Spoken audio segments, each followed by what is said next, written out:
Hello बच्चों, कैसे हैं आप। आज हम कक्षा 7 सामाजिक विज्ञान एसएसटी के विषय हमारे अतीत सेकंड इतिहास के अध्याय 8 जिसका नाम है 18वीं शताब्दी में नए राजनीतिक गठन। तो इस पाठ के सभी प्रश्नोत्तरों को देखने वाले हैं। पाठगत प्रश्न। प्रश्न 1, अध्याय 4 में तालिका 1 देखें। औरंगजेब के शासनकाल में किन किन लोगों ने मुगल सत्ता को लंबे समय तक चुनौती दी। उत्तर है, औरंगजेब के समय में मराठाओं ने सबसे लंबे समय तक मुगल सत्ता को चुनौती दी। मराठा साम्राज्य का विस्तार 1720 ईस्वी से 1761 ईस्वी के बीच में हुआ।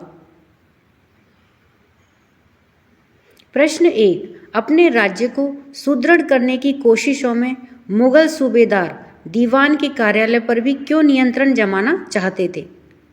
उत्तर है, मुगल साम्राज्य के विशाल क्षेत्रों पर विस्तृत राजनीतिक, आर्थिक और सैन्य शक्तियां प्राप्त करने के लिए तथा मुगलों के प्रभाव को कम करने के लिए मुगल सूबेदार दीवान के कार्यालय पर भी नियंत्रण जमाना चाहते थे। प्रश्न 1, खालसा से क्या अभिप्राय है। क्या आपको याद है, इसके बारे में आपने अध्याय 6 में पढ़ा है, यानी कि खालसा के बारे में अध्याय 6 में भी है। तो उससे क्या अभिप्राय है। उत्तर है, 18वीं सदी में कई योग्य नेताओं के नेतृत्व में सिखों ने अपने आप को पहले जत्थों में और बाद में मिसलों में संगठित किया। इन जत्थों और मिसलों की संयुक्त सेनाएं दल खालसा कहलाती थी। तो हाँ, हमें याद है कि हमने इसके बारे में अध्याय 6 में पढ़ा है। कल्पना करें। प्रश्न 1, आप 18वीं शताब्दी के एक राज्य के शासक हैं। अब यह बताएं कि आप अपने प्रांत में अपनी स्थिति को मजबूत करने के लिए क्या क्या कदम उठाना चाहेंगे और ऐसा करते समय आपके सामने क्या क्या विरोध अथवा समस्याएं खड़ी की जा सकती हैं। उत्तर है, 18वीं सदी के एक राज्य के शासक के रूप में मैं अपने प्रांत की स्थिति को मजबूत करने के लिए निम्नलिखित कदम उठाना चाहूँगा। यानी कि यदि मुझे 18वीं शताब्दी का एक राज्य का शासक बना दिया जाए तो उस प्रांत की स्थिति को मजबूत करने के लिए क्या क्या कदम उठाना चाहेंगे। तो पहला है कि संसाधनों का रिकॉर्ड रखना चाहूँगा तथा उसकी निगरानी रखूँगा। वित्तीय एवं सैनिक संसाधनों पर निगरानी रखना चाहूँगा। मनसबदार जैसे कर्मचारियों पर नियंत्रण रखूँगा। कर के रूप में राजस्व की उगाही में कर्मचारियों की नियुक्ति अभिजात्य वंश के आधार पर ना करके व्यक्तिगत योग्यता के आधार पर करूँगा। प्रांत में समृद्धि के लिए, कृषि उत्पादन बढ़ाने के लिए सिंचाई के साधनों में वृद्धि तथा व्यापार में वृद्धि के प्रयास करूँगा ताकि जनता में विद्रोह व असंतोष पैदा ना हो। धार्मिक सौहार्द को बनाए रखने के लिए सभी धर्मावलंबियों के साथ में शासन के द्वारा समान बर्ताव किए जाने पर बल दूंगा। यानी कि सभी धर्मों के लोगों के साथ में बैठ करके धार्मिक सौहार्द को बनाए रखने के ऊपर बल दूंगा। फिर से याद करें। प्रश्न 1, बताएं सही है या गलत है। तो यहाँ पर देखिए कुछ वाक्य दिए गए हैं जिन्हें हमें पढ़ करके ये बताना है कि यह सही है या गलत है। अगर वह सही है तो उसके सामने सही लिखना है और अगर गलत है तो उसके सामने हमें गलत लिखना है। तो आइए इन्हें देखते हैं। क्या है, नादिर शाह ने बंगाल पर आक्रमण किया। तो यह कथन गलत है, तो इसलिए इसके सामने क्या लिखेंगे, गलत। ख है, राजा सवाई जय सिंह इंदौर का शासक था। तो यह कथन गलत है, तो इसलिए इसके सामने कोष्टक में हमने गलत लिखा है। ग है, गुरु गोविंद सिंह सिखों के 10वें गुरु थे। तो यह कथन बिल्कुल सही है, तो इसलिए इसके सामने सही लिखा जाएगा। घ है, पुणे 18वीं शताब्दी में मराठों की राजधानी बना। तो यह कथन सही है, तो इसलिए इसके सामने सही लिखा गया है।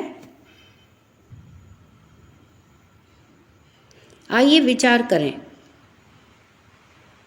प्रश्न 2, 18वीं शताब्दी में सिखों को किस प्रकार से संगठित किया गया? उत्तर है 18वीं सदी में सिखों को निम्न प्रकार से संगठित किया गया।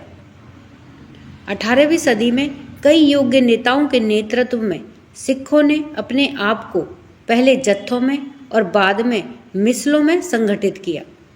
इन जत्थों और मिसलों की संयुक्त सेनाएं दल खालसा कहलाती थी। उन दिनों दल खालसा बैसाखी और दीपावली के पर्वों पर अमृतसर में मिलता था। इन बैठकों में सामूहिक निर्णय लिए जाते थे जिन्हें गुरमत्ता यानी कि गुरु के प्रस्ताव कहा जाता था। सिखों ने राखी व्यवस्था स्थापित की जिसके अंतर्गत किसानों से उनकी उपज का 20% कर के रूप में लेकर के उन्हें संरक्षण प्रदान किया जाता था। खालसा ने 1765 ईस्वी में अपना सिक्का गढ़कर सार्वभौम शासन की घोषणा की। 18वीं सदी के अंतिम भाग में सिख इलाके सिंधु से यमुना तक फैले हुए थे। यद्यपि ये विभिन्न शासकों में बटे हुए थे, महाराजा रणजीत सिंह ने इनमें एकता कायम करके 1799 ईस्वी में लाहौर को अपनी राजधानी बनाया। प्रश्न 3, मराठा शासक दक्कन के पार विस्तार क्यों करना चाहते थे? उत्तर है मराठा शासक निम्नलिखित कारणों से दक्कन के पार विस्तार करना चाहते थे। वे मुगलों के प्रभाव को कम करना चाहते थे। वे एक बड़े क्षेत्र पर शासन स्थापित करना चाहते थे। वे गंगा यमुना के उपजाऊ भूभाग पर नियंत्रण स्थापित करना चाहते थे। वे अधिक से अधिक क्षेत्र से चौथ और सरदेशमुखी कर वसूल करना चाहते थे। इसलिए जो मराठा थे वो दक्कन के पार विस्तार करना चाहते थे। प्रश्न 4, क्या आपके विचार से आज महाजन और बैंकर उसी तरह का प्रभाव रखते हैं जैसा कि वे 18वीं शताब्दी में रखा करते थे?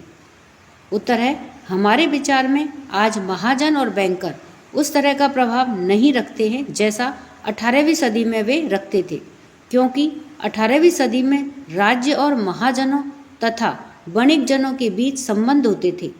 वे लगान वसूल करने वाले इजारेदारों को पैसा उधार देते थे, बदले में प्रतिभूति जमानत या बंधक के रूप में जमीन रख लेते थे।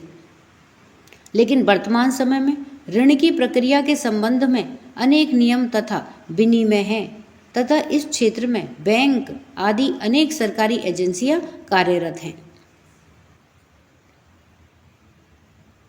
प्रश्न 10, क्या अध्याय में उल्लेखित कोई भी राज्य आपके अपने प्रांत में विकसित हुए थे? यदि हाँ, तो आपके विचार से 18वीं सदी का जनजीवन आगे 21वीं शताब्दी के जनजीवन से किस रूप में भिन्न था?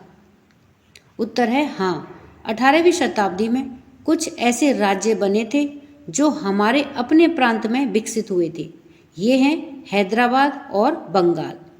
ये दोनों राज्य मुगल साम्राज्य के पुराने प्रांतों से बने थे और इन्हें उच्च मुगल अभिजातों ने स्थापित किया था। 18वीं शताब्दी में जनजीवन धीमा था, जबकि 21वीं शताब्दी में जनजीवन बहुत तेज है। तो इस प्रकार से हमने इस पाठ के सभी अभ्यास कार्य को देखा है। वीडियो पसंद आने पर वीडियो को लाइक करें, शेयर करें। चैनल पर नए हैं तो सब्सक्राइब करना ना भूलें। मिलते हैं नए वीडियो में। इसी के साथ धन्यवाद।